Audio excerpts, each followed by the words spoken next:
Hey guys, it's Virgos here, and I'm back again with another The First Descendant video. And today, I'm going to be showing you my gunplay build for Hailey, because whenever I try to fight Gluttony and I've been using her Z skill, I keep dying like this. So if you click this video looking for this and that, and then this build guide's not for you, but if you're looking for a comprehensive build guide for this type of gameplay, there's a video link in the description, so I recommend go ahead and check that one. So this is actually my go-to build whenever I'm trying to fight Gluttony, and as you can see on the screen, it is actually doing an amazing amount of DPS up to the point that it's actually carrying the whole run. So yeah, by the end of this video, I will be including some different bosses as well, so you can see how this build performs when it comes to fighting Obstructer, Frostwalker, and Molten Fortress, and also a full Gluttony fight. So before we get into the modules and the different guns that I'm using for this build, let me show you how this build exactly works. And this build focuses primarily on Hailey's Q skill, the cryo rounds. And every time that you use this cryo rounds, it applies up to 9 stacks of cryo debuff. Now, how does the cryo debuff works? So every time you hit an enemy that has a cryo debuff, that hit that consumes the debuff will deal an extra 50% damage. So the way that you want to play this build is whenever you're shooting at the boss, just keep spamming your Q. That way, you are constantly dealing 50% more damage. So the next skill that contributes to this build's amazing DPS is Hailey's V skill, the Cold Fury. Now what this does is that whenever we get to 16 stacks, we get an additional 60% firearm critical hit rate and additional 60% of firearm critical hit damage. So the next part of the guide will be the guns and the modules that I've been using for this build. Now let's go ahead and start with the substats. So you want firearm critical hit damage, bonus firearm attack versus Colossus, and you can actually use weak point damage, or you can go ahead and use firearm critical hit rate depending on the modules that you are using for your gun.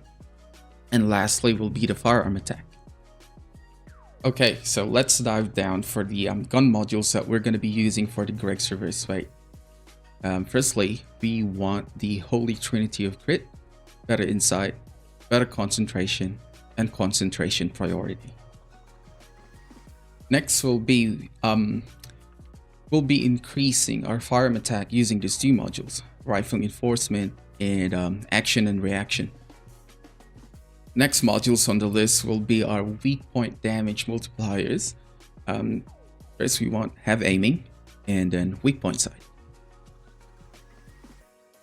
And we're gonna go ahead and slot that extra fire rate up as well. Just a personal preference of mine, but I think this contributes to a lot of our DPS as well. And the next mod that we're gonna be using for this build is the Fire Conductor.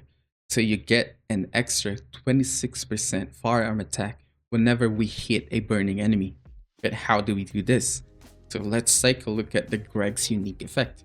So every time that we hit a boss, there is a 20% chance that it will summon 7 bombardments on the boss. And now these bombardments will have the same exact damage that triggered them. And in addition, this will inflict 20% burning damage to the boss equal to your firearm attack.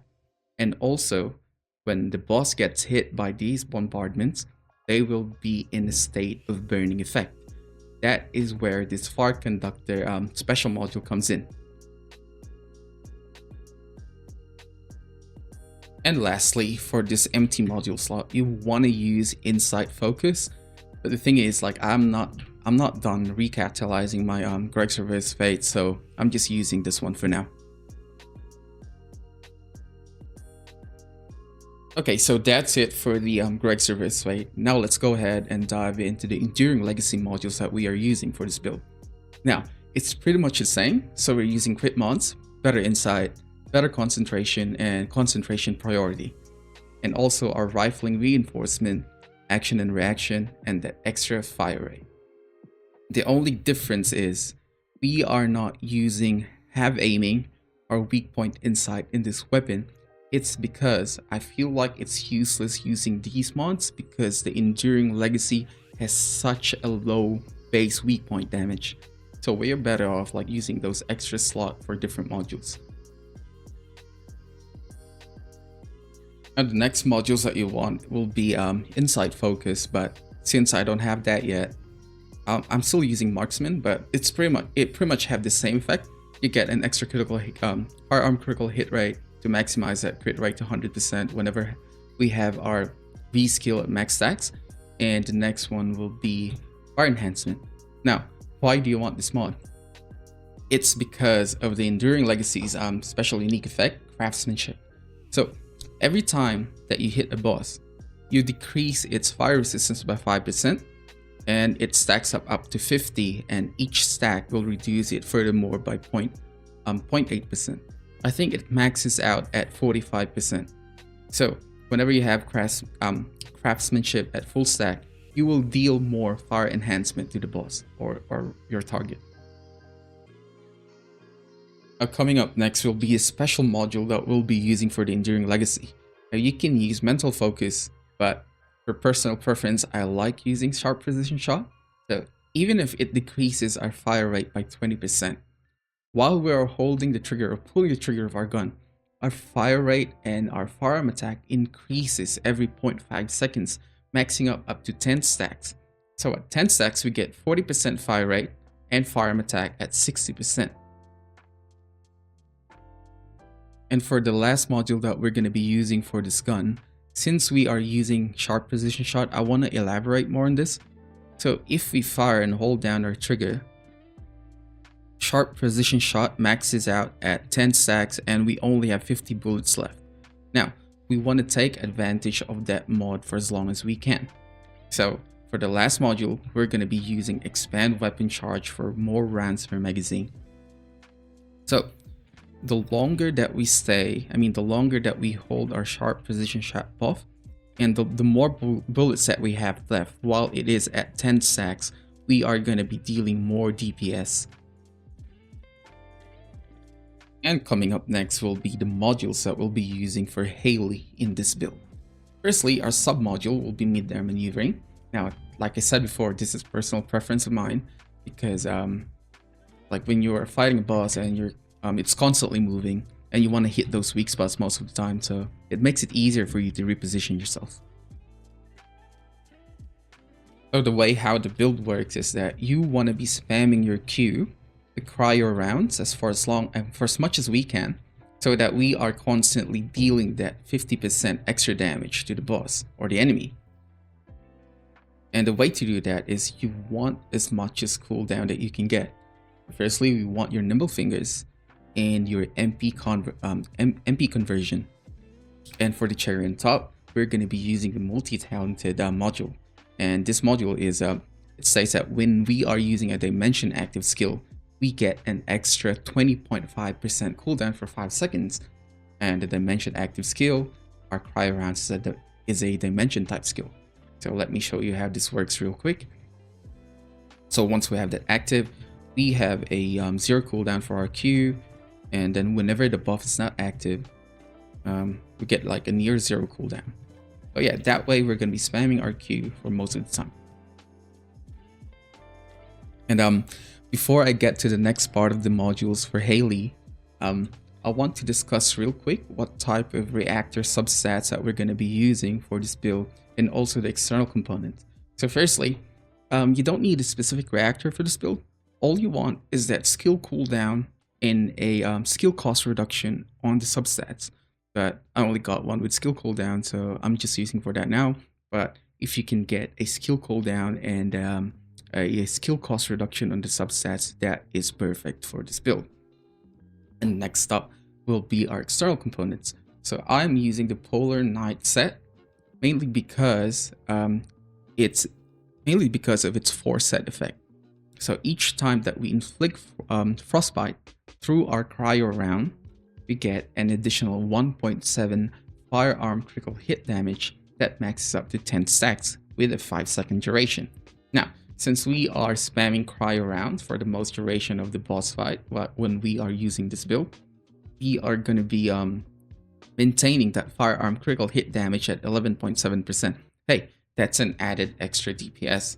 But the only downside is this doesn't work with any frost type bosses like say the Dead Bride or Gluttony.